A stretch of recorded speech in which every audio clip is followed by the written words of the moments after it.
खासगी कर्मचाऱ्यांसाठी अत्यंत महत्त्वाची। एप्रिल महिना जसा जवळ येतो तसं सर्व कर्मचाऱ्यांना ओढ लागते ती पगारवाढीची। वर्षभर केलेल्या कामाचं फलित म्हणजेच पगारवाढ यंदा किती असेल या संदर्भात एक अहवाल समोर आलाय। पाहुयात याच वरचा हा स्पेशल रिपोर्ट। खासगी क्षेत्रातील कर्मचाऱ्यांसाठी खुशखबर। यंदा कर्मचाऱ्यांना मिळणार 9.4% पगारवाढ। ऑटोमोबाईल क्षेत्रात सर्वाधिक 10% पगारवाढ।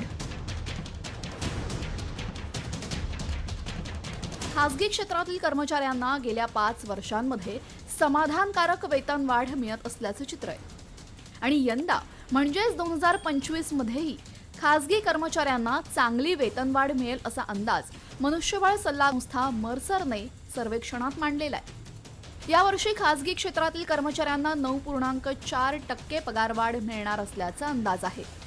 तंत्रज्ञान, गृहोपयोगी वस्तू, वित्तीय सेवा, ऑटोमोटिव्ह, अभियांत्रिकी, सेवा क्षेत्र अशा विविध क्षेत्रातील साधारणतः 1550हून अधिक कंपन्यांनी या सर्वेक्षणामध्ये सहभाग नोंदवला होता आणि या सर्वेक्षणाच्या अहवालात नक्की काय म्हटलेलं आहे पाहूयात।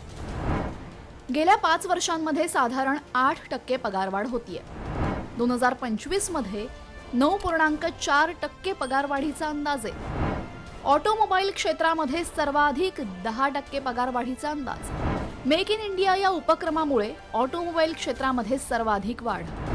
2025 मध्ये 37% संस्था कर्मचाऱ्यांची संख्या वाढवणार आहेत, तर कर्मचारी कपात 11.9%वर स्थिर राहणार आहे।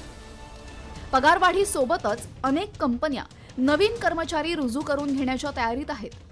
नवीन कर्मचाऱ्यांमध्ये सुद्धा कंपन्या फ्रेशर्सना सर्वाधिक पसंती देत आहेत आणि फ्रेशर्सना आकर्षित करण्यासाठी कंपनी नक्की काय करते पाहूयात। गुणवत्तेच्या आधारावर घसघशीत पॅकेज, उत्तम प्रशिक्षण, अपस्किलिंगसाठी प्रोत्साहन, प्रभावी कामासाठी वाढीव वेतन। त्यामुळे आता नव्या कर्मचारी भरतीसह जुन्या कर्मचाऱ्यांना चांगली पगारवाढ असेल असं चित्र मनुष्यबळ सल्लागार संस्था अर्थात मर्सरने केलेल्या सर्वेक्षणात दिसतंय। त्यामुळे यंदाचं वर्ष खासगी क्षेत्रात काम करणाऱ्यांसाठी आर्थिकदृष्ट्या समाधानकारक असेल अशी अपेक्षा आहे।